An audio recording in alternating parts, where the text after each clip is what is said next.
أعوذ بالله من الشيطان الرجيم.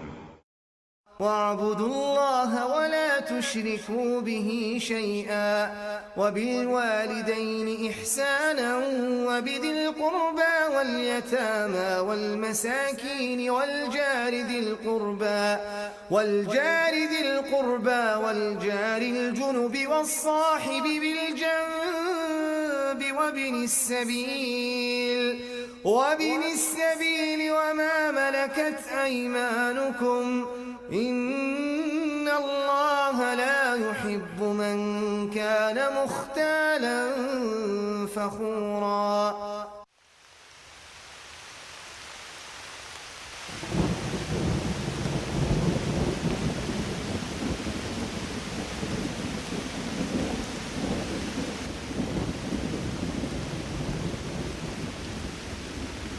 إن الحمد لله نحمده ونستعينه ونستغفره ونعوذ بالله من شرور أنفسنا ومن سيئات أعمالنا من يهده الله فلا مضل له ومن يضلل فلا هادي له وأشهد أن لا إله إلا الله وحده لا شريك له وأشهد أن محمدا عبده ورسوله. أما بعد فإن خير الحديث كتاب الله وخير الهدي هدي محمد صلى الله عليه وسلم وشر الأمور محدثاتها وكل محدثة بدعة وكل بدعة ضلالة وكل ضلالة في النار. رب اشرح لي صدري ويسر لي أمري واحلل عقدة من لساني يفقهوا قولي. رب أعوذ بك من همزات الشياطين وأعوذ بك رب أن يحضرون. أعوذ بالله السميع العليم من الشيطان الرجيم. واعبدوا الله ولا تشركوا به شيئا وبالوالدين إحسانا وبذي القربى واليتامى والمساكين والجار ذي القربى والجار الجنب والصاحب بالجنب وابن السبيل وما ملكت أيمانكم إن الله لا يحب من كان مختالا فخورا. کچھ عرصہ قبل اسی جگہ حقوق و فرائض کا سلسلہ شروع کیا گیا تھا کہ اللہ رب العزت نے اپنے بندوں کو آپس میں ایک دوسرے کے قریب رکھنے، معاشرے کو انتہائی خوبصورت بنانے اور تمام لوگوں کے آپس کے حالات کو خوشگوار رکھنے کے لیے کچھ قاعدے مقرر کیے، کچھ قوانین مہیا کیے اور کچھ آداب بیان کیے. بعض لوگوں کی بعض ڈیوٹیاں لگائیں اور بعض لوگوں کے حقوق طے کیے. ان حقوق و فرائض کے سلسلہ میں سب سے پہلا حق خود اللہ تعالیٰ کا حق ہے، جیسا کہ جسے کہ حقوق اللہ کہا جاتا ہے. اور اس کے بعد حقوق کی دوسری قسم ہے حقوق العباد، بندوں کے حقوق. اور بندوں کے حقوق میں سے سب سے پہلا، سب سے بڑا اور سب سے اعلیٰ حق حقوق مصطفیٰ حضرت محمد رسول اللہ صلی اللہ علیہ وسلم کے حقوق ہیں. اور نبی صلی اللہ علیہ وسلم کے حقوق کے بعد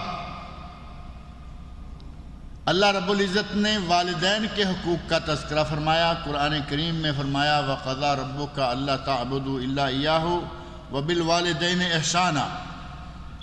اللہ نے یہ فیصلہ فرمایا ہے کہ اس کی عبادت کی جائے، صرف اسی کی عبادت کی جائے. وَبِالْوَالِدَيْنِ إِحْسَانًا، اور والدین کے ساتھ حسن سلوک کیا جائے.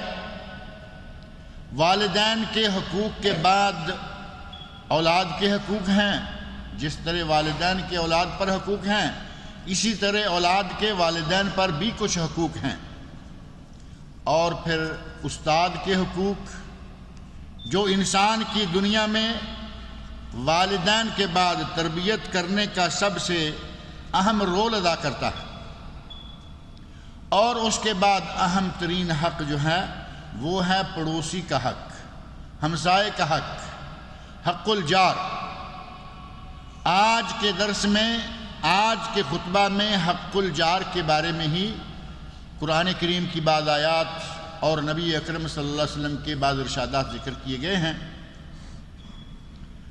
اللہ رب العزت نے قرآن کریم میں سورۃ النساء میں ارشاد فرمایا ہے وَاعْبُدُوا اللَّهَ وَلَا تُشْرِكُوا بِهِ شَيْئًا، اللہ کی عبادت کرو، اس کے ساتھ کسی کو شریک نہ کرو۔ وَبِالْوَالِدَيْنِ احسانا، اور ماں باپ کے ساتھ حسن سلوک کرو، احسان کا رویہ اپناؤ۔ اور یہی احسان کا رویہ اور کن کن کے ساتھ ہے؟ وَبِذِي الْقُرْبَى، قرابت داروں کے ساتھ، خالہ ہو، ماموں ہو، چچا ہو، تایا ہو، پھوپھی ہو یا دوسرے رشتہ دار ہوں۔ والیتامی، مسکینوں کے ساتھ، والمساکین، یتیموں کے ساتھ اور مسکینوں کے ساتھ، والجار ذی القربى، اور اس قرابت دار کے ساتھ جو کہ آپ کے بالکل پڑوس میں ہے، رشتہ داری بھی ہے اور پڑوسی بھی ہے۔ والجار الجنب، اور ساتھ کے پڑوسی کے جو رشتہ دار نہیں ہے۔ والصاحب بالجنب، اور اپنے پہلو کے ساتھ والے کے ساتھ۔ پہلو کے ساتھ والا آپ کا دوست بھی ہو سکتا ہے اور پہلو کے ساتھ والی آپ کی بیوی بھی ہو سکتی ہے، شوہر کے حقوق اور بیوی کے حقوق۔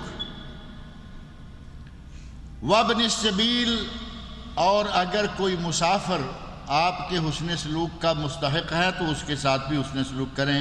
وما ملکت ایمانکم، اور جو تمہاری ملک یمین ہیں، جو تمہارے دائیں ہاتھ کی ملکیت ہیں، غلام ہیں، کنیزیں ہیں، یا آپ کے زیر دست کام کرنے والے ملازمین ہیں، وہ ملک یمین نہیں ہیں، وہ آزاد ہیں، انہیں اللہ نے آزاد پیدا کیا ہے، لیکن آپ کے زیر دست ہیں، آپ کے انڈر کام کرتے ہیں، لہذا ان کے ساتھ بھی حسن سلوک سے پیش آیا جائے۔ ان اللہ لا يحب من کان مختالا فخورا، اللہ متکبر آدمی کو اور فخر کرنے والے، شیخیاں بگھارنے والے کو اللہ پسند نہیں فرماتا۔ اس آیت میں اللہ رب العزت نے والدین کے ساتھ حسن سلوک کرنا اور اس کے بعد قرابت داروں، پڑوسیوں، ہمسایوں، یتیموں، مسکینوں اور مسافروں کے ساتھ حسن سلوک کی تلقین فرمائی ہے۔ اگر مسافر کے حقوق کے بارے میں قرآن کریم کی متعدد آیات اور نبی اکرم صلی اللہ علیہ وسلم کے بعض ارشادات کو سامنے رکھا جائے تو قرابت دار کے 3 حقوق بنتے ہیں، یا یوں کہہ سکتے ہیں کہ قرابت دار کے حقوق کو 3 حصوں میں تقسیم کیا جا سکتا ہے، یا اس کی بڑی بڑی جو 3 قسمیں ہیں وہ ہیں۔ ان میں سے پہلی قسم ہے اپنے پڑوسی کے ساتھ حسن سلوک کرنا، پڑوسی کے ساتھ اچھا رویہ رکھنا، اور دوسری قسم ہے پڑوسی کو اپنی اذیتوں سے بچانا۔ حسن سلوک رکھیں گے تو ظاہر ہے کہ اپنی اذیتوں سے بھی اسے بچا کے رکھیں گے، لیکن اپنی اذیتوں سے بچانا بطور خاص پڑوسی کا حق ہے۔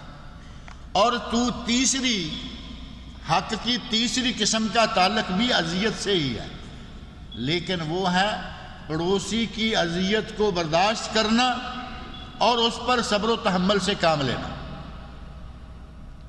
تو گویا پہلی قسم اپنے پڑوسی کے ساتھ احسان کرنا، نبی اکرم صلی اللہ علیہ وسلم نے پڑوسی کا بہت ہی زیادہ حق بیان فرمایا، حتیٰ کہ صحیح بخاری اور صحیح مسلم میں وہ حدیث معروف ہے، نبی صلی اللہ علیہ وسلم ارشاد فرماتے ہیں، حضرت ابن عمر، عبداللہ ابن عمر اور ام المومنین عائشہ، 3 صحابی، 2 صحابی، عبداللہ بن عمر رضی اللہ عنہما اور ام المومنین عائشہ رضی اللہ عنہا بیان کرتے ہیں کہ نبی صلی اللہ علیہ وسلم نے ارشاد فرمایا کہ حضرت جبرائیل امین میرے پاس آئے اور مجھے آ کر پڑوسی کے بارے میں تلقین کرنا شروع کی کہ پڑوسی کا یہ حق ہے، پڑوسی کا یہ حق ہے، پڑوسی کا یہ حق ہے، حتیٰ کہ مجھے یہ گمان ہونے لگا، ظننت انہ سیورثہ، کہ مجھے لگتا ہے کہ تھوڑا آگے جا کر جبرائیل امین پڑوسی کو میرا وارث بھی بنا دیں گے،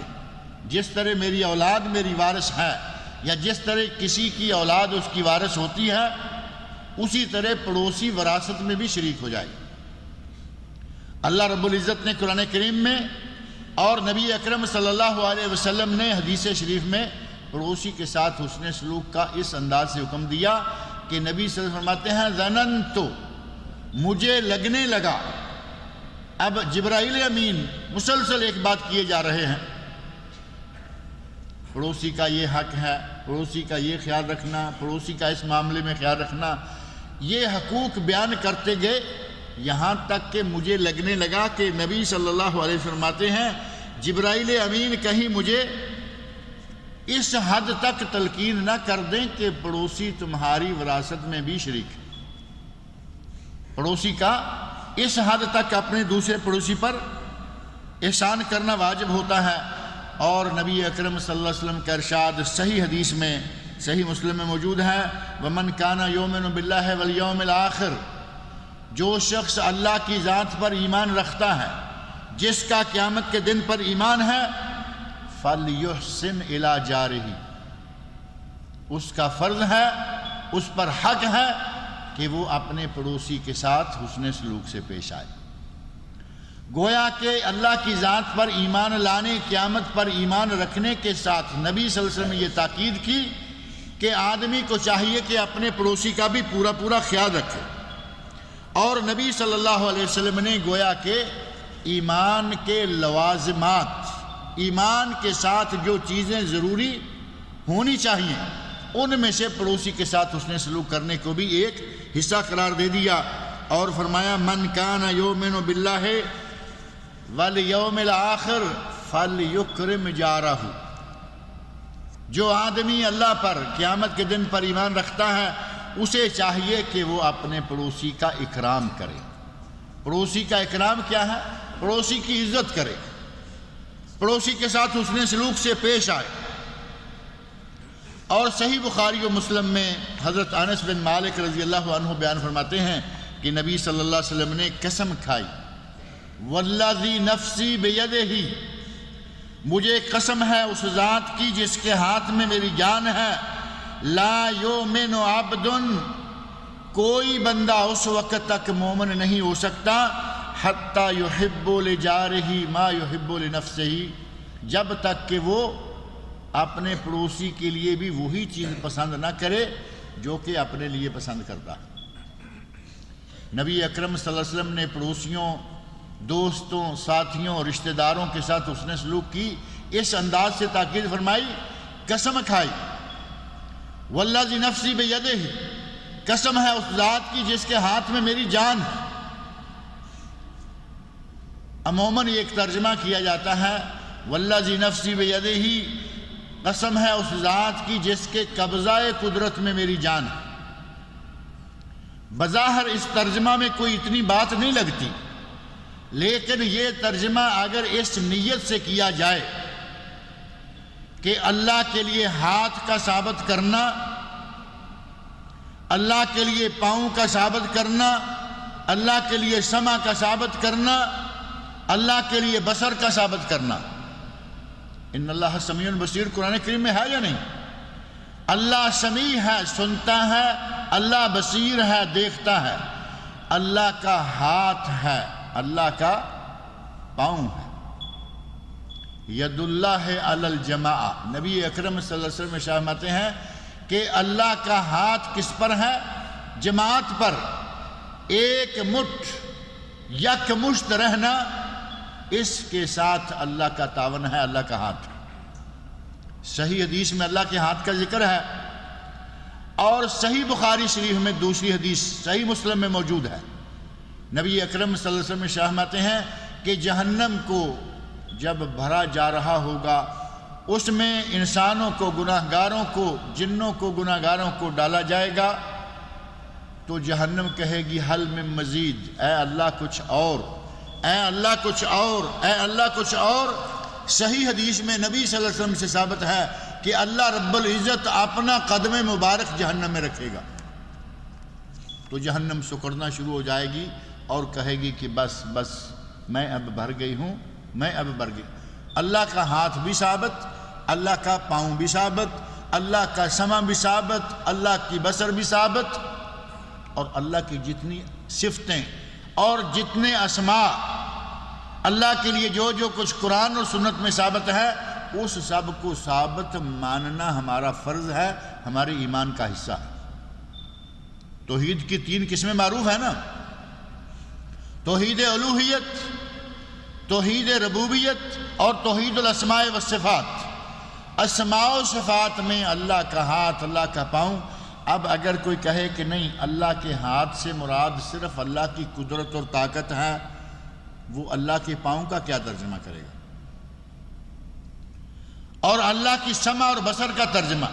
پھر جو لوگ تعویل کرتے ہیں اسماء اللہ الحسنہ میں، اسماء حسنہ میں تعویل کرنے والوں کا یہ ترجمہ ہے، قسم ہے اس ذات کی جس کے قبضہ قدرت میں میری جان ہے۔ وہ یہ نہیں کہتے قسم ہے اس ذات کی جس کے ہاتھ میں میری جان ہے۔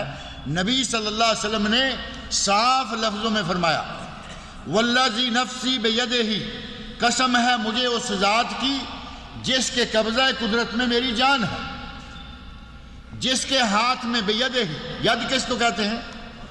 ہاتھ کو۔ اب ہم یہ نہیں کہہ سکتے کہ جیسے ہمارا ہاتھ ہے اللہ کا بھی ایسا ہی ہاتھ ہے، بلکہ نبی صلی اللہ علیہ وسلم میں فرماتے ہیں کہ اللہ کے ہاتھوں میں دایاں اور بایاں بھی نہیں قرار دیا جا سکتا۔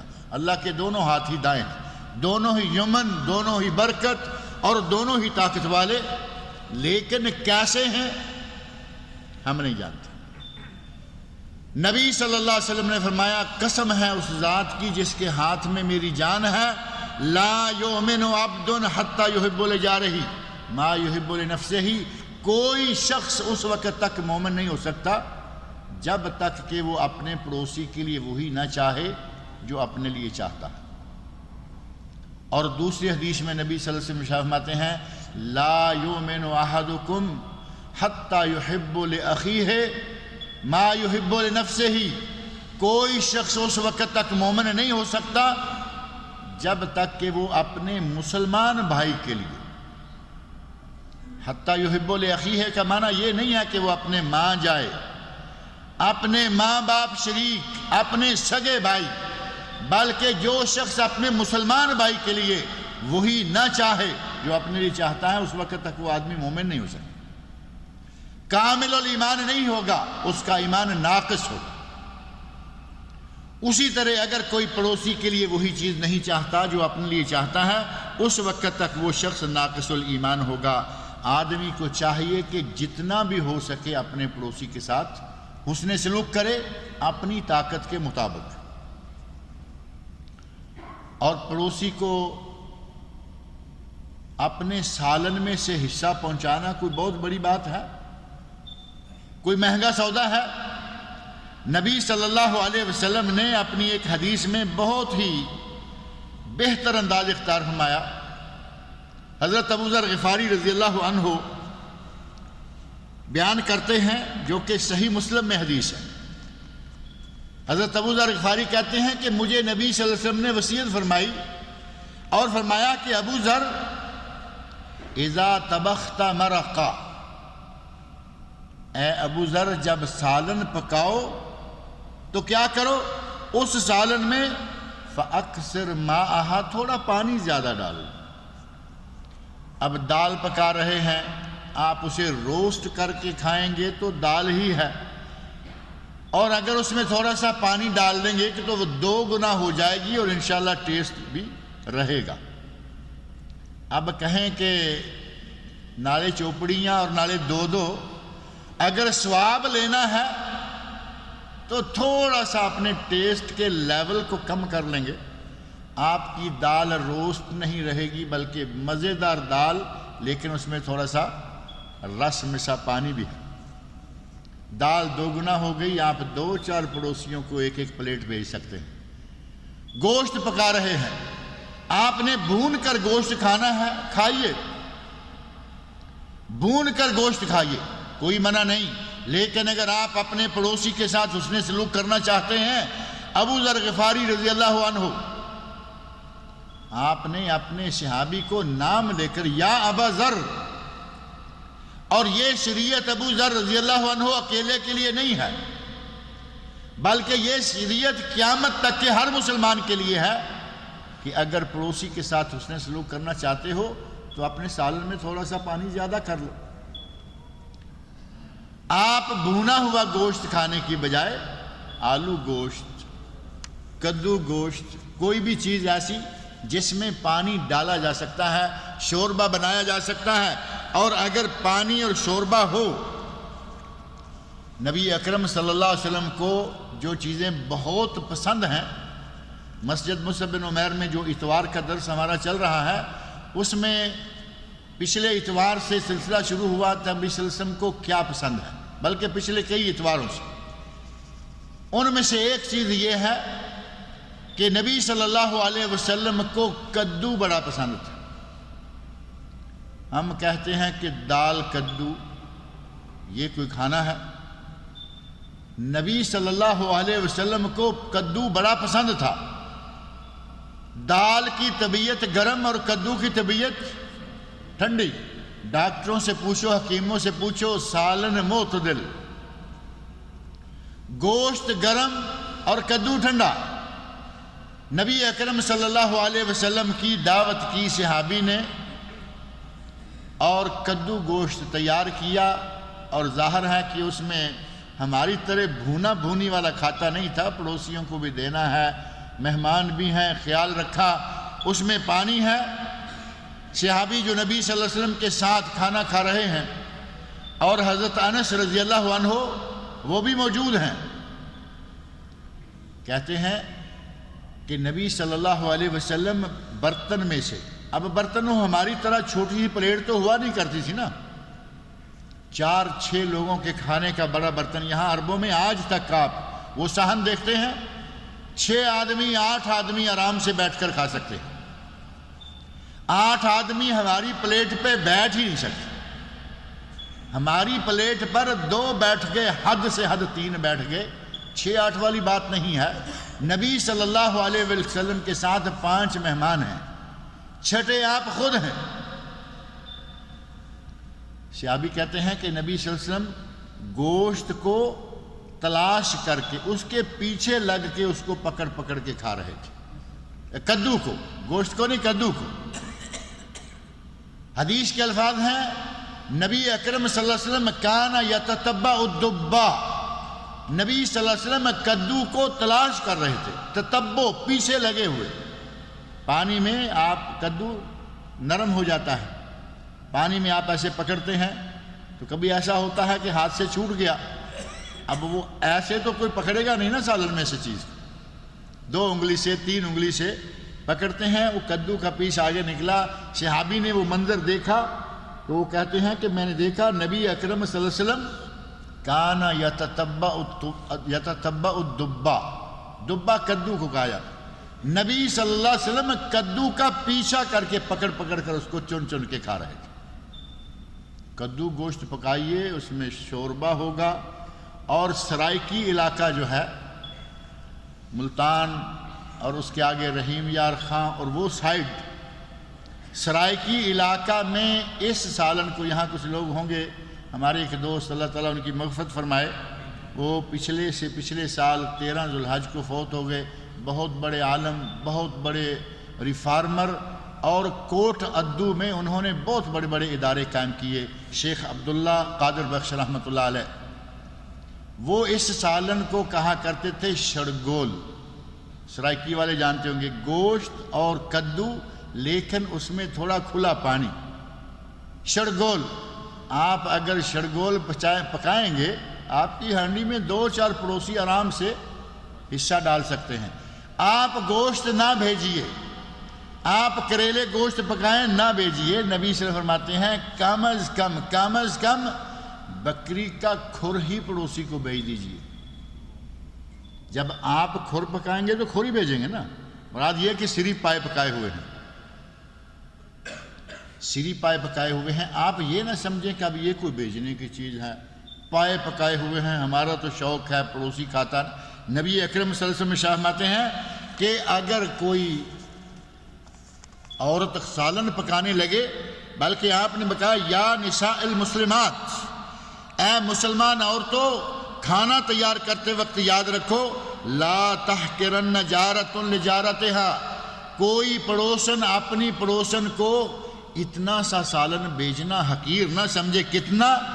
ولو فرسن و شاہ، چاہے بکری کا کھر ہی کیوں نہ ہو، شاہ یا شاتن، شین الف گول تا، شاہ، اور اگر اس پر وقف کرنا ہو ولو فرسن و شاہ تو یہ کیا بنتا ہے؟ شاہ بن گیا نا سیدھا سیدھا، جو ہمارے یہاں پنجابی اور اردو میں شاہ ہے یہ تو وہ نہیں ہے، شاہ کا معنی بکری، عربی میں شاہ بکری، ہمارے یہاں پیر صاحب سید صاحب نبی صلی اللہ علیہ وسلم میں شاہ ماتے ہیں کہ اے مسلمان عورتوں یا نساء المسلمات لا تحقرن جارۃ لجارتها ولو فرسن و شات، کوئی پڑوسن اپنی پڑوسن کو سالن بھیجنے میں بخل نہ کرے، اس کو معمولی یا حقیر نہ سمجھے کہ کیا بھیجوں، ایک بکری کا کھر بھی بھیج سکتی ہو تو ضرور بھیج دو، جو گھر میں پکا ہے اسی میں سے پڑوسن کو سالن مہیا کر دو۔ نبی اکرم صلی اللہ علیہ وسلم نے انتہائی بہترین انداز سے پڑوسیوں اور پڑوسنوں کے حقوق بیان کیے، مرد اپنے پڑوسیوں کا خیال رکھے، عورت اپنی پڑوسنوں کا خیال رکھے، پڑوسیوں کے اتنے حقوق کہ نبی صلی اللہ علیہ وسلم نے فرمایا جبرائیل مجھے یوں لگتا تھا کہ جیسے مجھے میرے وارث پڑوسیوں کو بنا دیں، پڑوسیوں کے ساتھ اس نے سلوک کرنا پہلا حق، اور دوسرا حق پڑوسیوں کو اپنی اذیت سے بچا کے رکھنا۔ اپنے گھر کو صاف کیا، اپنے گھر کی صفائی کی اور دیکھا کہ میرے گھر کے دروازے کے پاس اگر کچرا پڑا رہا، آج کل کچرے کا اچھا سسٹم نکلا ہوا ہے، گھروں کے اندر ڈرم ہیں، بند ہیں، پیک ہیں، آپ کوئی بھی چیز اس میں ڈالیں، پاؤں رکھیں تو اس کا منہ ایسے ڈرک سے کھل جاتا ہے، ڈبے نکلا ہے نا کچرے والے آج کل، آپ کو تھوڑا نیچے ہو کر اس کا ڈھکن کھولنے کی ضرورت بھی نہیں پڑتی، تھوڑا آگے بڑھیے، نیچے ایک چھوٹی سی چیز بنی ہوئی ہے سٹینڈ ٹائپ، اس پہ پاؤں رکھیے، اس کا منہ یکدم کھل جاتا ہے، کچرا اس میں ڈالیے، پاؤں ہٹائیے، کچرا بند، جراثیم سے بھی حفاظت ہر اعتبار سے۔ لیکن جہاں آج بھی یہ ڈبے نہیں پہنچے، جہاں آج بھی کیس نہیں ہیں، یہ جو بلدیہ کے مشہور کالے کیس ہیں، گھروں کے اندر کچرے کو بند کر کے رکھ دیا جاتا ہے، جہاں آج بھی وہ نہیں ہے، وہ کچرا نکال کے باہر کہیں ڈالنا چاہتے ہیں، باہر ڈالا تو پڑوسی کے گھر کے قریب کر دیا، اپنے گھر سے تھوڑا دور کر دیا، تو وہ کیا ہوگا؟ اپنے گھر کا کچرا پڑوسی کے پاس، اور یہ انتہائی اذیت ناک بات ہوگی پڑوسی کے لیے۔ آپ نے پڑوسی کو اذیت سے بچایا یا پڑوسی کو اذیت پہنچائی؟ نبی صلی اللہ علیہ وسلم ارشاد فرماتے ہیں من کان یؤمن باللہ والیوم الآخر فلا یؤذی جارہ، جو شخص اللہ پر اور قیامت کے دن پر ایمان رکھتا ہے اسے چاہیے کہ وہ اپنے پڑوسی کو اذیت نہ پہنچائے۔ گویا کہ پڑوسی کو اذیت پہنچانا ایمان میں نقص ہے، ایمان میں کمی ہے، وہ مکمل ایماندار نہیں ہو سکتا جو اپنے پڑوسی کو اذیت پہنچاتا ہے، وہ اذیت زبان سے ہو، وہ اذیت ہاتھ سے ہو، وہ اذیت کرتوتوں سے ہو۔ ایک آدمی نہ تو ہاتھ سے پڑوسی کو تکلیف دیتا ہے، نہ زبان سے تکلیف دیتا ہے، لیکن لچھن کچھ عجیب ہیں، کرتوت ایسے ہیں، گھر میں ٹیلی ویژن رکھا ہوا ہے، ریڈیو رکھا ہوا ہے۔ آج کل ریڈیو تو میرا خیال کو سنتا نہیں، بہت کم سنا جاتا ہے، آج تو گاڑیوں میں بھی ٹیلی ویژن آ گئے ہیں۔ پہلے شروع میں گاڑیوں میں ریڈیو آیا تھا، پھر ٹیپ ریکارڈ آ گئی، اب ٹیلی ویژن بھی آ گیا، اب جو کچھ گھروں میں ہے سب گاڑیوں میں بھی ہے۔ لیکن بہرحال ریڈیو لگایا، ٹیلی ویژن لگایا یا کچھ بھی سن رہے ہیں، آواز کھولی ہوئی زور سے، تم سن رہے ہو اپنے لیے سن لو، اچھا سن رہے ہو، برا سن رہے ہو، کیا کر رہے ہو؟ پڑوسیوں کے گھر میں ایک آدمی قرآن کریم پڑھنا چاہتا ہے، آپ نے گانا لگایا ہوا ہے، پڑوسی کے گھر میں نماز پڑھنا چاہتا ہے، آپ نے گانا لگایا ہوا ہے، یہ نہ ہاتھ سے تکلیف دے رہا ہے نہ اپنی زبان سے، یہ اپنے کرتوت و کردار سے ان کو تکلیف دے رہا ہے، یہ بھی اذیت ہے۔ اپنے پڑوسی کو اس اذیت سے بھی محفوظ رکھنا ضروری ہے۔ نبی صلی اللہ علیہ وسلم نے ارشاد فرمایا ایک دوسری حدیث میں جو کہ صحیح بخاری و مسلم میں وہ حدیث بھی ہے، الذی لا یأمن جارہ بوائقہ، وہ مومن نہیں ہو سکتا. اور ایک حدیث میں ہے لا يدخل الجنہ، وہ شخص جنت میں داخل ہی نہیں ہو سکتا. کون؟ لا یأمن جارہ بوائقہ، جو اس کی اذیتوں سے، اس کی تکلیفوں سے محفوظ نہیں. وہ آدمی مومن نہیں ہو سکتا جو اس کی تکلیفوں سے محفوظ نہیں. وہ آدمی جنت میں نہیں جا سکتا جو اپنے پڑوسی کو تکلیف پہنچاتا ہے. اپنے پڑوسیوں کو اپنی تکلیفوں سے محفوظ رکھنا یہ بھی پڑوسیوں کا حق ہے. اور نبی صلی اللہ علیہ وسلم نے پڑوسیوں کو تکلیف دینے کو کبیرہ گناہ قرار دیا. کبیرہ گناہ کون سے ہوتے ہیں؟ جن گناہوں پر یا جہنم کی وعید ہو یا نبی اکرم صلی اللہ علیہ وسلم نے کسی عذاب کی وعید سنائی ہو، وہ کبیرہ گناہ ہوتا ہے. نبی اکرم صلی اللہ علیہ وسلم سے پوچھا گیا ایُّ الذنب اعظم یا رسول اللہ، اے اللہ کے رسول سب سے زبردست بڑا گناہ کون سا ہے؟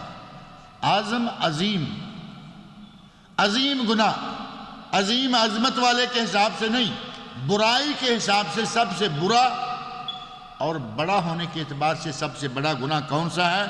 نبی اکرم صلی اللہ علیہ وسلم حضرت ابن مسعود رضی اللہ عنہ نے یہ سوال کیا تو جو کہ صحیح بخاری اور مسلم کی حدیث میں ہے. نبی صلی اللہ علیہ وسلم نے ارشاد فرمایا ان تجعل للہ ندا وہو خلقک، اے ابن مسعود سب سے بڑا گناہ یہ ہے کہ تو اللہ کے ساتھ کسی کو شریک کرے، وہو خلقک، حالانکہ اس نے تجھے پیدا کیا ہے. پیدا کیا تمہیں اللہ نے اور تو عبادت کرے غیر اللہ کی. پیدا کیا اللہ نے، پکارے غیر اللہ کو، اولاد دینے کی مالک ذات الہی، اور تم دہائی دیتے پھرو کہ میری بوٹی فلانے لگائی. وہ پنجابی شاعر کے شعر کئی مرتبہ میں ذکر کرتا رہتا ہوں. شاعر کہتا ہے پتر دتا ذات الہی نی، پتر دتا ذات الہی نی، تو دیندی پھریں دہائی نی، میری پیراں بوٹی لائی نی، نہ ایڈا کفر گزار. اللہ نے بیٹا دیا اور تم نے شور مچا رکھا ہے کہ ہمیں پیر نے بیٹا دیا.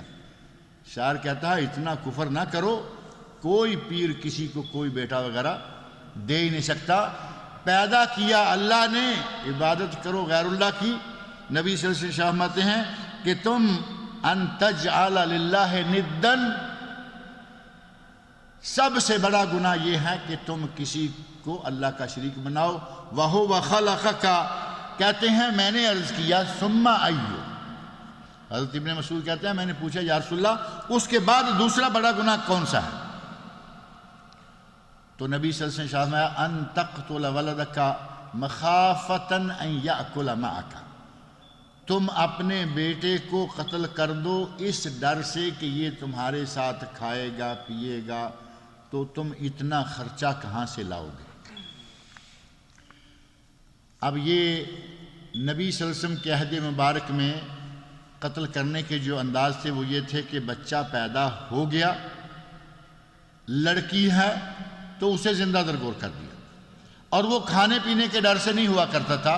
ان کے یہاں عربوں کے یہاں کچھ عجیب سی باتیں تھیں کہ کل کو کوئی ہمارا داماد کہلوائے گا، لڑکی ہوگی اس کی ہمیں حفاظت کرنی پڑے گی، لڑکا ہوگا یہ ہماری حفاظت کرے گا. عجیب قسم کے نظریات. وہ اپنے آپ کو کسی کا سالہ کہلوانا، اپنے آپ کو کسی کا سسر کہلوانا پسند نہیں کرتے تھے. حالانکہ اگر وہ تھوڑا سا سوچے تو وہ کسی کے بہنوئی ہیں، کسی کے داماد ہیں. ان کے گھر میں جب بیوی ہے تو ان کی بیٹی کسی کی بیوی کیوں نہیں بن سکتی؟ عجیب نظریہ تھا. ہمیں کوئی اپنا داماد نہ کہے، ہمیں کوئی اپنا سسر نہ کہے، ہم بیٹیوں کی حفاظت کہاں کرتے پھریں گے؟ ہمیں بیٹے چاہیے جو ہماری حفاظت کریں. ایک نظریہ یہ. دوسرا نظریہ یہ کہ بچے ہوتے گئے تو ان کو کھلائیں گے کہاں سے؟ یہ بیماری آج بھی آ گئی ہے. یہ بیماری داماد اور سسر کا مسئلہ تو میرا خیال ہے وہ نہیں رہا. اب یہ تو ہمارے یہاں معاشرے میں، انڈیا میں، پاکستان میں یہ نہیں ہے کہ کوئی ہمارا داماد کہلائے گا، کوئی ہمارا سسر کہلائے گا. نہیں، اب یہ بیماری آ گئی ہے کہ بچے دو ہی اچھے،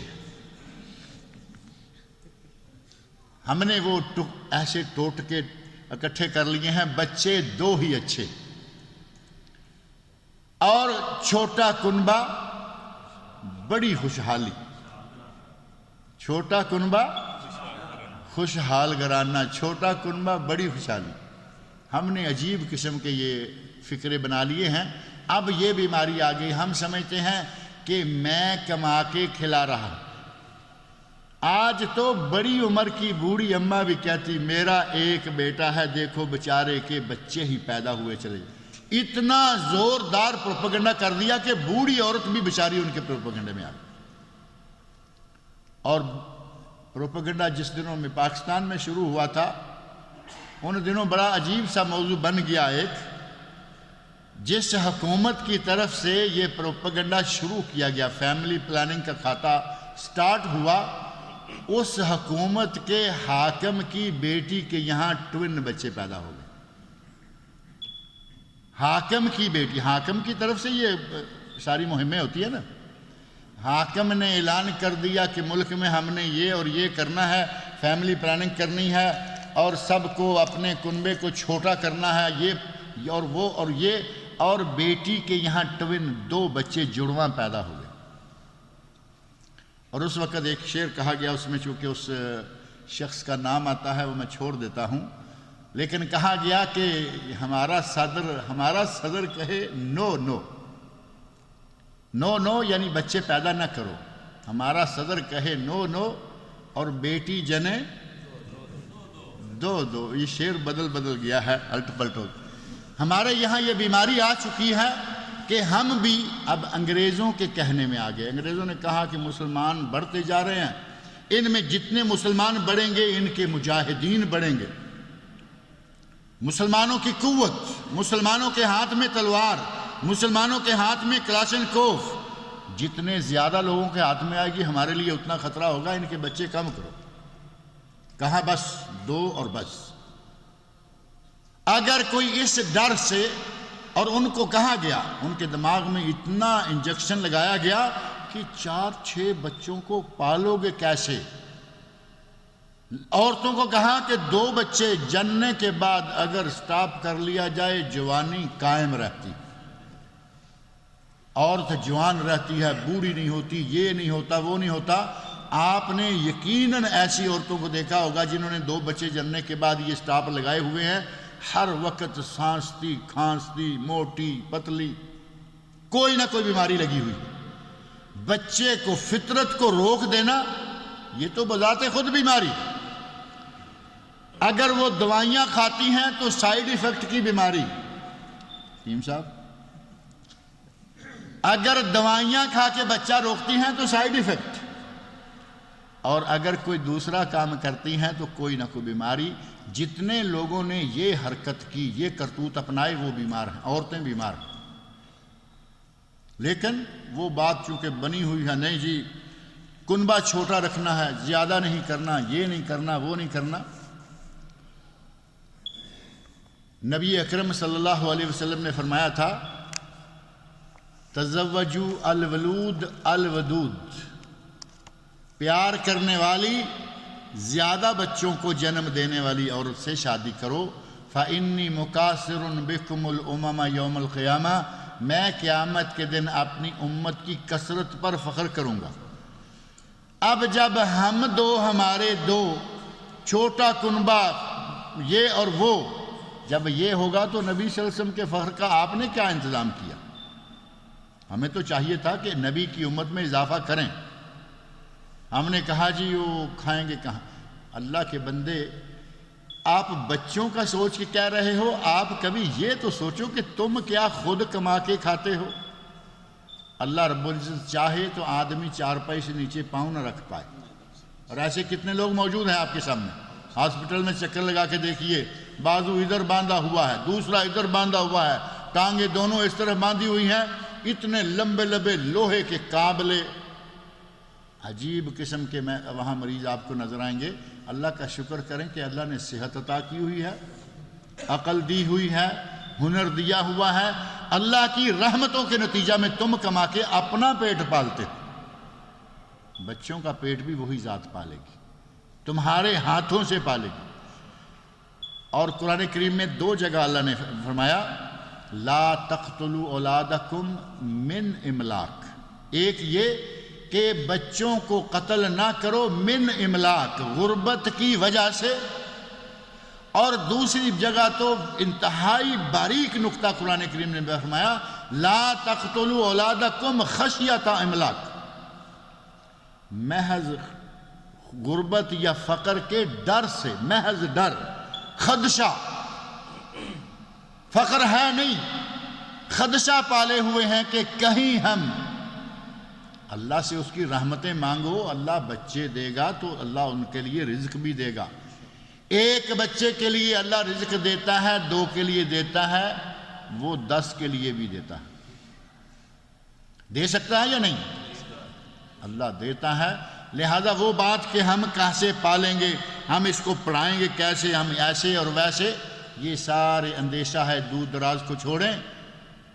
اللہ رب العزت نے جو ارشاد فرمایا ہے وہ بالکل برحق ہے، نہ ڈریں اور نہ خدشہ رکھیں کہ اولاد میرے ساتھ کھائے گی تو میں کما کے کہاں سے لاؤں گا۔ اللہ نے نبی اکرم صلی اللہ علیہ وسلم فرمایا ان تقتل، دوسرا گناہ، شرک کے بعد دوسرا گناہ، ان تقتل ولدک خشیۃ ان یاکل معک، اس ڈر سے کہ وہ تمہارے ساتھ کھائے گا۔ اور بچے کو قتل کرنے کا ایک طریقہ مشرکین مکہ کا تھا، دوسرا طریقہ یہ ہے کہ 2 بچے اور اس کے بعد چھٹی کر دی، اور تیسرا بڑا خطرناک طریقہ یہ بھی نکلا ہوا ہے کہ پتہ چلا، آج کل سکیننگ بڑا مشہور ہو گیا ہے، سکیننگ کے ذریعے پتہ چلتا ہے کہ بیٹی ہے یا بیٹا ہے، بیٹا ہے تو آ جائے، بیٹی ہے تو جائے، بیٹا ہے تو آ جائے اور بیٹی ہے تو جائے۔ ابھی پچھلے سال ہندوستان سے ایک رپورٹ آئی تھی کہ کوئی لاکھوں ابارشن، لاکھوں، 1 2 نہیں، 100,000 نہیں، لاکھوں ابارشن صرف ان عورتوں نے کروائے جن کو پتہ چلا کہ میرے پیٹ میں لڑکی ہے۔ لاکھوں ابارشن، بچوں کو گرا دیا گیا کہ بیٹی کو میں پیدا نہیں کرنا چاہتی۔ وہ زمانہ آ رہا نا پلٹ کے، وہ اب لڑکیوں کو زندہ درگور کر دیا کرتے تھے، یہ لڑکی کو پیدا ہی نہیں ہونے دینا چاہتے۔ یہ جتنے بھی کرتوت ہیں، نبی اکرم صلی اللہ علیہ وسلم نے ان ہر طرح کے کرتوتوں کو منع کیا، اور قرآن کریم نے اسے قتل قرار دیا۔ لا تقتلوا اولادکم خشیۃ املاق، اور قرآن میں اللہ فرماتا ہے نحن نرزقکم وَإِيَّاهُمْ، تمہیں رزق دیتے ہیں انہیں بھی دیں گے۔ اور ایک جگہ فرمایا نحن نرزقہم وَإِيَّاكُمْ، انہیں رزق دیں گے، انہی کی برکت سے تمہیں بھی ملے گا۔ 4-5 بچوں کو اگر اللہ رزق دے گا تو 2 ماں باپ اس میں سے کھا سکتے ہیں یا نہیں؟ بچے زیادہ ہوں گے انشاءاللہ برکتیں زیادہ ہوں گی۔ نبی اکرم صلی اللہ علیہ وسلم نے فرمایا مسند امام احمد میں، تیسرا ثم ای، تیسرا گناہ جو ہے وہ بڑا کیا ہے؟ ان تزانی حلیلۃ جارک، اپنے پڑوسی کے ساتھ، اپنے پڑوسی کی بیوی کے ساتھ زنا کرنا۔ پڑوسی ہے، پاس میں ہے، آنا جانا، کبھی اچانک عورت پہ نظر پڑ جانا اور قریب ہونے کی وجہ سے ناجائز تعلقات پیدا کر لینا، دور کی عورت کی نسبت آسان ہوتا ہے۔ نبی صلی اللہ علیہ وسلم نے فرمایا کہ تیسرا بہت بڑا گناہ یہ ہے کہ اپنے پڑوسی کی عورت کے ساتھ زنا یا بدکاری کی جائے۔ اور ایک حدیث میں نبی صلی اللہ علیہ وسلم ارشاد فرماتے ہیں، مسند امام احمد کی حدیث، آپ نے ارشاد فرمایا 10 گھروں سے چوری کرنا اتنا بڑا گناہ نہیں، 10 گھروں سے چوری کرنا لَأَن يَسْرِقَ مِنْ أَهْلِ 10 أَبْيَاتٍ أَيْسَرُ مِنْ أَن يَسْرِقَ مِنْ بَيْتِ جَارِهِ، جتنا بڑا گناہ اپنے پڑوسی کے گھر میں چوری کرنا ہے، 10 گھروں سے چوری کرنا اتنا بڑا گناہ نہیں جتنا گناہ اپنے پڑوسی کی چوری کرنا۔ پڑوسی کی چوری، پڑوسی بازار گیا ہمیں معلوم ہے بازار گیا، پڑوسی مرد گیا ہمیں پتہ ہے گھر میں اکیلی عورت ہے، پڑوسی میاں بیوی دونوں گئے ہمیں پتہ ہے کہ گھر خالی ہے، آسانی ہے نا، کسی بھی وقت ہاتھ صاف کیا جا سکتا ہے۔ نبی صلی اللہ علیہ وسلم ارشاد ہیں کہ پڑوسی کے گھر میں چوری کرنا 10 گھروں میں چوری کرنے سے بھی برا ہے۔ اور تیسرا حق یہ ہے کہ اگر پڑوسی اذیت پہنچائے تو صبر سے کام لیں، پڑوسی اذیت پہنچائے تو صبر سے کام لیں۔ نبی اکرم صلی اللہ علیہ وسلم ارشاد فرماتے ہیں ان اللہ عز وجل یحب ثلاثا ویبغض ثلاثا، 3 لوگوں کو اللہ پسند کرتا ہے اور 3 لوگوں کو اللہ برا سمجھتا ہے۔ اور جن 3 لوگوں کو اللہ پسند کرتا ہے ان میں سے ایک کون ہے؟ رجل کان لہ جار سوء، ایک آدمی کا پڑوسی بہت برا تھا، یؤذی ہے، وہ اس کو اذیت پہنچاتا تھا، فیصبر علیہ، یہ اس پر صبر کیا کرتا تھا۔ اللہ جن 3 لوگوں کو پسند کرتا ہے ان میں سے ایک وہ ہے جو اپنے پڑوسی کی تکلیفوں پر صبر کرتا ہے۔ پڑوسی مسلمان ہو تب، پڑوسی کافر ہو تب، مسلمان اور کافر 2 طرح کے پڑوسی، اور مسلمان پڑوسی رشتہ دار ہو تب اور پڑوسی غیر رشتہ دار ہو تب، سب کے حقوق ہیں۔ 4 قسمیں آ گئی نا، رشتہ دار، غیر رشتہ دار، مسلمان، غیر مسلم، 4 پڑوسیوں کے حقوق ہیں۔ اور اپنے گھر کے چاروں طرف ایک گھر تو ہے نا جو ملتا ہے، دیواریں ملی ہوں، یہ تو آج رواج نہیں رہا، پہلے دیہات میں ہوا کرتا تھا کہ ایک دیوار پر 2 گھروں کی شہتیریں۔ اب وہ بات نہیں، ہر کسی کی اپنی اپنی شہتیر، اپنی اپنی دیوار، لیکن 4 اطراف تو بہرحال آپ بھی موجود ہیں، 4 اطراف میں، اور بعض اہل علم نے کہا کہ 4 اطراف میں 10 گھر آپ کے پڑوسی ہیں۔ پڑوسی کتنے ہو گئے؟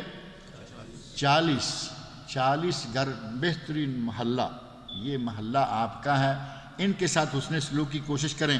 اور نبی اکرم صلی اللہ علیہ وسلم نے ایک حدیث میں ارشاد فرمایا، ام المومنین حضرت عائشہ صدیقہ رضی اللہ عنہا پوچھتی ہیں نبی اکرم صلی اللہ علیہ وسلم سے، یا رسول اللہ پڑوسیوں میں سے میرا سب سے زیادہ حسن سلوک کا مستحق کون ہے؟ پڑوسیوں میں سے سب سے زیادہ حسن سلوک کا، بلکہ حضرت عائشہ رضی اللہ عنہا فرماتی ہیں کہ یا رسول اللہ میرے 2 پڑوسی ہیں، میں کس کے ساتھ زیادہ حسن؟ تو آپ نے فرمایا جس کا دروازہ سب سے زیادہ قریب ہے، جس کا دروازہ سب سے زیادہ قریب ہے۔ اب اگر 40 میں سے آپ گننا چاہیں گے تو 4 تو وہ دروازے ہیں جو بالکل آپ کے قریب پڑتے ہیں، ایک یہ اور ایک۔ ان 4 کے ساتھ جتنا بھی ہو سکے بہتر سے بہتر سلوک کریں۔ اور اچھا پڑوسی اللہ کی نعمت ہوتا ہے، اچھا پڑوسی اللہ کی نعمت ہوتا ہے۔ کہتے ہیں کہ التمسوا الجار قبل الدار، عربوں میں مثال ہے کہ گھر تلاش کرنے سے پہلے پڑوسی تلاش کرو، یعنی گھر لے لینا ہے یہ طے کرنے سے پہلے دیکھو کہ دائیں بائیں پڑوسی کیسے ہیں۔ التمسوا الجار قبل الدار، گھر سے پہلے پڑوسی کو تلاش کرو، اگر پڑوسی اچھا ہے گھر مہنگا بھی ملے تو لے لو، اور اگر پڑوسی برا ہے تو گھر سستا بھی ہو تب بھی نہ لو۔ شاعر نے ایک شعر کہا ہے، اس پہ بات کو ختم کرتے ہیں، یلوموننی ان بیت بالرخص منزلی ولم یعلم جارن ہناکا ینگس، لوگ مجھے برا بلا کہتے ہیں کہ میں نے اپنا مکان اونے پونے میں کیوں بیچ دیا، سستا کیوں بیچ دیا، جبکہ لوگوں کو معلوم نہیں کہ میرا پڑوسی مجھے کتنی تکلیف دیا کرتا تھا، میں نے اس لیے اپنا گھر سستا بیچ دیا۔ فَقُلْتُ لَهُمْ، ان لوگوں کو میں نے کہا، کُفُّ الْمَلَام، یہ برا بلا کہنا اور ملامت کرنا چھوڑ دو، فَإِنَّمَا بِجِيرَانِهَا تَغْلُو الدِّيَارُ وَتَرْخُصُ، پڑوسیوں کی وجہ سے گھر مہنگا اور سستا ہوتا ہے، پڑوسی اچھے گھر مہنگا، پڑوسی برے گھر سستا۔ اللہ رب العزت مجھے اور آپ سب لوگوں کو نبی اکرم صلی اللہ علیہ وسلم کی تعلیمات اور اللہ رب العزت کے ارشادات پر عمل کرنے کی توفیق عطا فرمائے، پڑوسیوں کے ساتھ حسن سلوک کی توفیق سے نوازے۔ پیر کو انشاءاللہ مسجد علی بن ابی طالب میں ہمارا درس ہے، مسجد علی بن ابی طالب سبیخہ میں، یہ جو جوہرہ مارکیٹ کے ساتھ ہی بیک سائڈ پر ہے، اور وہاں آپ کو معلوم ہے کہ خواتین کے لیے بھی انتظام ہوتا ہے۔ اس درس میں عشاء کے بعد یہ درس ہوتا ہے، یہ 3 تاریخ آئے گی، 3 محرم اور 28 نومبر عشاء کے بعد۔ مہر نبوت سے کیا مراد ہے؟ سوال ہے کہ مہر نبوت کیا ہے؟ ایک تو مہر نبوت ہے نبی اکرم صلی اللہ علیہ وسلم کی انگوٹھی میں مہر تھی، وہ بھی مہر نبوت، یعنی نبی صلی اللہ علیہ وسلم کی مہر، وہ سمجھ لیں کہ حاکم کی سٹیمپ جسے کہتے ہیں۔ اور ایک مہر نبوت ہے نبی صلی اللہ علیہ وسلم کے 2 شانوں کے درمیان گوشت تھوڑا سا ابھرا ہوا تھا، گوشت دائرے کی شکل میں تھوڑا سا ابھرا ہوا تھا، اس نبی اکرم صلی اللہ علیہ وسلم کے نشان کو بھی مہر نبوت قرار دیا گیا ہے۔ اور وہ مہر نبوت بعض احادیث میں اس کا ذکر آتا ہے۔ حضرت سلمان فارسی رضی اللہ عنہ کی اسلام لانے کا ذکر، وہ واقعہ بڑا طویل ہے کہ انہوں نے بالآخر مہر نبوت دیکھی اور پھر ساتھ ہی کلمہ شہادت پڑھا اور مسلمان ہو گئے۔ کیا تمام روحیں پہلے سے وجود میں آ چکی ہیں؟ تو پھر حرام اور حلال اولاد میں کیوں کر اور کیسے تمیز کرنی چاہیے؟ روحیں تو چلیں، اللہ رب العزت نے ایک مرتبہ آدم علیہ السلام کی پشت سے روحیں نکال کر ایک عہد لیا تھا، قرآن کریم کے اندر موجود ہے، جس میں فرمایا تھا الستو بربکم، مجھے بتاؤ کہ کیا میں تمہارا رب ہوں یا نہیں۔ روحیں تو آ گئیں، اب روح تو آ گئی، حلال و حرام تو اب ہم نے دیکھنا ہے نا۔ ایک عورت کے ساتھ بدکاری کر کے، زنا کر کے اسے بچہ پیدا کرو، یہ تمہارا کام ہے، یہ انسان کی ذمہ داری ہے۔ لیکن جو روح آتی ہے وہ تو بے قصور ہے، روح جو آتی ہے وہ بے قصور ہے، لہذا آپ کہاں گھبرائے پھر رہے ہیں؟ اللہ تعالیٰ آپ کی، ہم سب کی عزتوں کو محفوظ رکھے، اپنی شرمگاہوں کو محفوظ رکھنے کی توفیق عطا فرمائے۔ حلال و حرام ہمارے کرتوتوں کا نتیجہ ہوگا، روحوں کا اس میں کوئی قصور نہیں ہے۔ ایک دوست فجر کی نماز کے لیے نہیں اٹھتے، جب ڈیوٹی کا الارم ہوتا ہے تو اٹھتے ہیں اور نماز فجر بھی ادا کر لیتے ہیں، زیادہ تر قضا ہی ہوتی ہے، زیادہ تر کی ہمیشہ قضا ہوتی ہے، کیونکہ ڈیوٹی کا الارم تو ظاہر ہے کہ 6 بجے، 5 بجے، 6:30 بجے، 7 بجے حسب ڈیوٹی لگا رکھا ہے، اور وہ ہے سورج اگنے کے بعد، تو نماز تو قضا ہو گئی۔ اس بارے میں بتائیں کہ یہ کہاں تک درست ہے؟ یہ ہے جو ساری کائنات کا خالق و مالک ہے اس کا ڈر نہیں، اور جو بیچارہ چھوٹی سی کمپنی کا مالک ہے، کمپنی کا ملازم ہے، خود بھی وہ خود بھی مالک نہیں، ملازم ہے، اور اس نے راستے میں ایک کارڈ رکھا ہوا ہے، جاتے ہوئے سائن کرنا ہے یا انگوٹھا لگانا ہے، پنچ، اسی سے ڈر رہا ہے نا، اس سے ڈرتے ہوئے کہ کہیں لیٹ نہ ہو جاؤں، یہ الارم لگا کے رکھتا ہے۔ اس خالق و مالک سے نہیں ڈر رہا کہ میں فجر کے لیے الارم لگاؤں، اٹھوں گا، تازہ ہوں گا، ناشتہ کروں گا اور اپنی ڈیوٹی کے لیے چلا جاؤں گا۔ کتنا زیادہ اس کو وقت مل رہا ہے؟ آدھا گھنٹہ، پون گھنٹہ، بس، اس سے زیادہ نہیں۔ اس آدھے پون گھنٹے کے لیے اس نے الارم کو لیٹ کر رکھا ہے۔ اللہ تعالیٰ ہمیں، ہمارے مسلمان بھائیوں کو ہدایت عطا فرمائے کہ وہ نمازوں کے لیے بھی الارم لگائیں، اور نماز پڑھ کے اگر کسی کو پھر سونے کا موقع ملتا ہے سو جائے، کوئی بات نہیں، مجبوری ہے سو جائے، اور پھر اٹھنے کے لیے دوبارہ الارم جو ہے، ایک ہی گھڑی میں 2 وقت الارم لگتا ہے یا نہیں؟ آج کل تو آپ موبائلوں میں جتنی مرتبہ جس وقت کا، اور آٹو موبائل ہے، آٹو الارم ہے، خود بجتا ہے، اگلے 24 گھنٹے میں اسی وقت دوبارہ چاہیے، اب آپ کو ضرورت نہیں، آٹومیٹک بجے گا، 8 دن کے بعد چاہیے بجے گا، مہینے کے بعد چاہیے بجے گا، سالانہ چاہیے سالانہ بجے گا۔ آج تو الحمدللہ بڑی آسانیاں آ گئی ہیں۔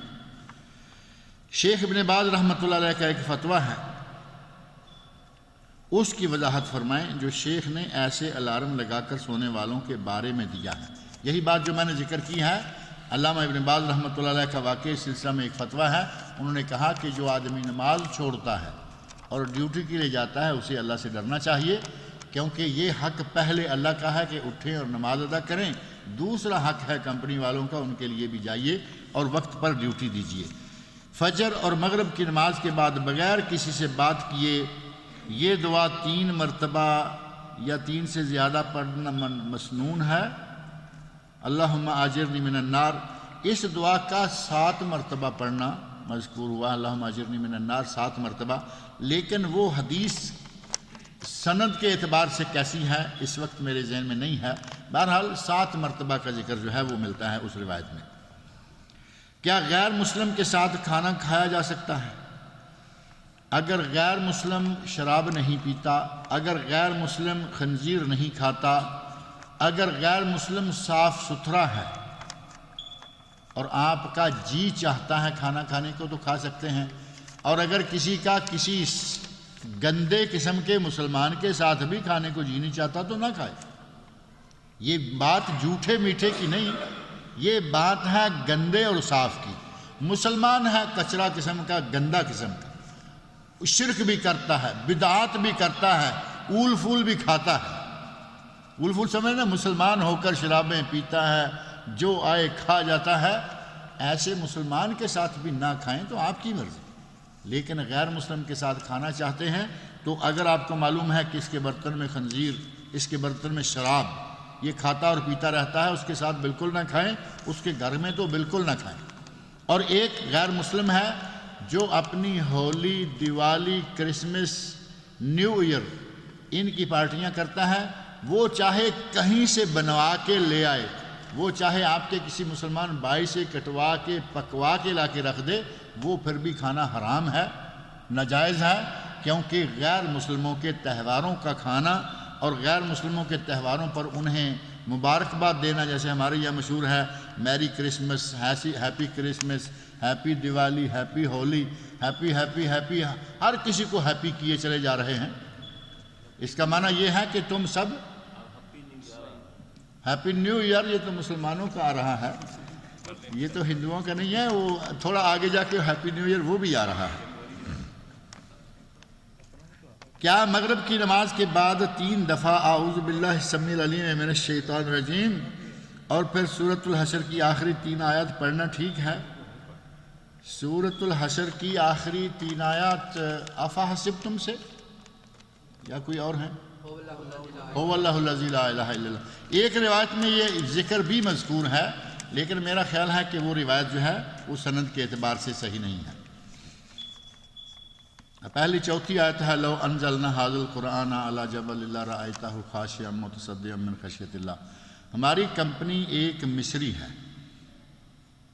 ہماری کمپنی میں ہوگا، ہماری کمپنی میں ایک مصری ہے جو ہمارے ساتھ کام کرتا ہے، لیکن وہ غیبت بہت کرتا ہے۔ یہ مصری کہاں، یہ کون ہے جو اس گناہ سے پاک ہے؟ ہماری تو مجلسیں ہی نہیں سجتی جب تک ایک دوسرے کی غیبت نہ کریں۔ بہرحال آپ کا کمپنی میں وہ غیبت کرتا ہے، اللہ تعالیٰ ہمیں اور آپ سب کو محفوظ رکھے، خاص کر مینیجر سے یہ دوسری بات، خاص کر مینیجر سے شکایتیں دوسرے لوگوں کی کرتا رہتا ہے، یعنی تکلیف یہاں آ کے پہنچی، دوسری بات نہیں ہے۔ مینیجر کے ساتھ غیبت نہ کرے، آپس میں کرتے رہیں، غیبت جہاں بھی کریں گے غیبت ہے، چاہے مینیجر کے ساتھ کرے یا آپس میں کرے۔ جھوٹی سچی باتیں لوگوں کے متعلق بولتا ہے، مینیجر اس سے بہت خوش رہتا ہے، لیکن وہ مسجد میں اذان بھی دیتا ہے اور کبھی کبھی نماز بھی پڑھا دیتا ہے۔ ہمارے ساتھ ایک پاکستانی صاحب ہیں، وہ اس مسجد میں نماز نہیں پڑھتے، ان کا کہنا یہ ہے کہ یہ آدمی غیبت بہت کرتا ہے، اس کے پیچھے نماز جائز نہیں، میں گھر میں پڑھ لیتا ہوں، میں گھر میں پڑھ لوں تو وہ بہتر ہے۔ آپ سے سوال یہ ہے کہ کیا واقعی ایسے شخص کے پیچھے نماز جائز نہیں ہے؟ پہلی بات یہ ہے کہ غیبت بہت بڑا گناہ ہے، اللہ تعالیٰ ہم سب کو اس سے محفوظ رکھے، وہ مصری ہو، پاکستانی ہو، ہندی ہو، بنگالی ہو، وہ کسی بھی ملک کا ہو، اور وہ غیبت مینیجر سے کرے، اکاؤنٹنٹ سے کرے، یا ٹائم شیٹ جس کے پاس ہوتی ہے اس سے کرے۔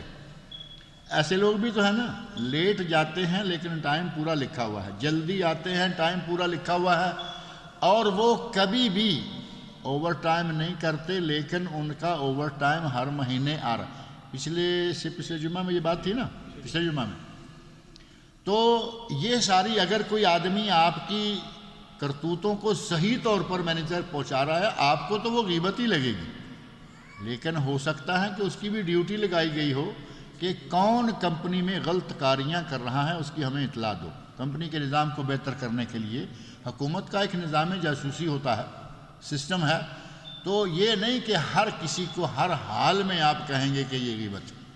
کچھ کام ایسے ہیں، کچھ مواقع ایسے ہیں جن مواقع پر جھوٹ بولنا جائز ہے۔ اب یہ تو نہیں کہ اپنے اوپر آ رہی ہو تو یہ جان چھڑانے کے لیے جھوٹ بولنا جائز نہیں۔